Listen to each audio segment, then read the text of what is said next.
Hey, good morning, guys. So, hopefully, the podcast between me and Jamie Walden that I put up on the channel won't be taken down. We'll see. I don't have very much faith in YouTube. And men of faith seem to not be able to speak our minds when we want to. So, we'll see. It was an amazing interview. It always is with Jamie. He's a dear brother of mine. Good man.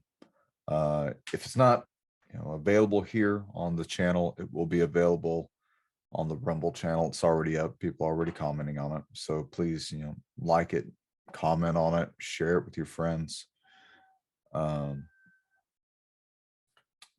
One of the researchers that I have and I have been having a conversation this morning about things that are happening in this country. And I think it's telling what's happening. And as we were discussing, we were talking about the long game that's being done by our enemies. If you didn't know this, there was recently an oil refinery that was shut down in Texas. I believe it's over there near Houston. And it was shut down because, well, it's owned by China. It's owned by China. Yeah, you heard that correctly. One of our Texas oil refineries is not owned by Texas.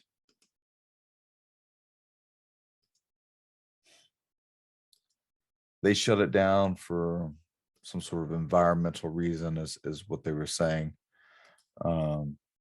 But it's outrageous that they can even do that. No Chinese company should own anything that involves our infrastructure. So that makes sense to anybody else, or is it just me? But they are. They're tied into our grid, if you didn't know that.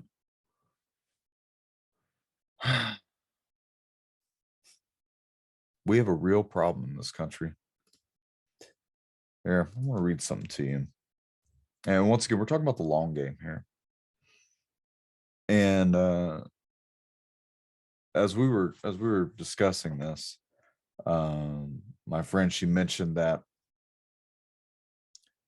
it used to be that people didn't care about stuff like this until the problem wound up on your doorstep, right? And now you'll care because it's right in front of you. Well, it's one of the reasons why whenever we fight wars, we try to fight the war on the enemy's territory. So that way we keep those problems on the enemy's doorsteps and not on our own. Those things have changed. Our problems are now cascading. We're a big domino puzzle that's fallen over. And I don't know why the Biden administration is doing what they're doing, but he's unmaking our country. Build back better, right? He wants to build it back better. Well, how do you build back better? Listen to this article from the Gateway Pundit. Biden takes aim at America's largest oil field, threatens to stop production and sending gas prices soaring. Do you remember? Damn rooster. I swear that rooster's right here at this window every time I go to record. I go outside and kill that thing. Do you remember back in December of last year when the economic experts were saying that you could be paying for $6 to $7 of gas come July? July is tomorrow. There are places around this country right now where I'm at, it's almost $5. And then there are others,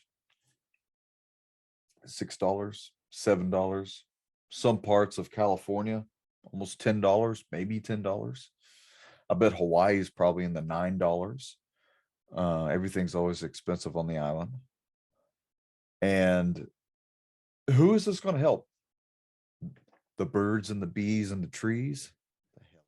We're destroying our country. You know, we need to preserve human life.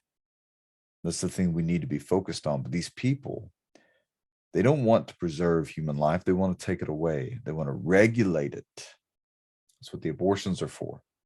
They want to regulate it. That's what other things are for. How about this one? The Environmental Protection Agency is preparing to cite the United States' largest oil field for violating ozone pollution standards. A move that will threaten the end of oil and gas production in the region. Oh, sorry, it's early. According to the Texas governor's office, the proposed regulations will directly affect the Permian Basin, the largest oil field in the United States, accounting for 95 million gallons of gasoline per day, or 40% of the oil produced domestically.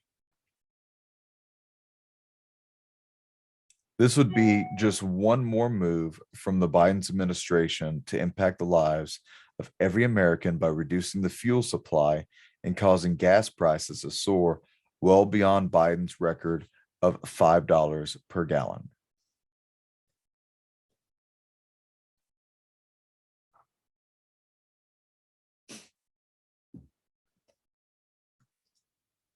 This is madness. Even as Americans are struggling with $5 for gas and record-breaking inflation, Team Biden continues to double down on their political commitments to end all fossil fuels. Former EPA Chief of Staff Mandy Gunasakara told reporters Wednesday. According to a report by Bloomberg, regulators would have 3 years to propose solutions to these violations. However, ongoing regulatory uncertainty, common to Biden's ever-increasing climate change initiatives, is likely to disincentivize new permits and drilling in the oil field. I really need to find my glasses. So, 2021, we had the big freeze over here in Texas. 19 people died, tens of thousands without power. We were without power. I was deployed to Portland at that time, taking care of that city, babysitting those people, while my wife and the rest of my family here were dealing with the power outages. And I don't know about you, but in my area, the Dallas-Fort Worth area, North Texas, we were having to deal with it, and more or less the power would go for about an hour and then off for 3 to 4 hours, and then on for an hour, off for 3 to 4 hours, and we keep going back and forth, back and forth. Well, you know what that does, especially to someone who owns a poultry business, and we're trying to incubate eggs because, hey, that's a business of ours. We end up losing thousands of dollars worth of product, right? Thousands of dollars worth of animals. And the freeze was bad enough. It was killing everything already. Luckily, no pipes burst this time, but that was just at our place. You know, we've already been through that, and I exhaustively have been fixing this land to fix that problem with bursting pipes. And it's an ever-going battle. I mean, you live on a farm, it's an ever-going battle. But there were tens of thousands of people who didn't have that, who don't have either that skill or don't have their own water well like I did.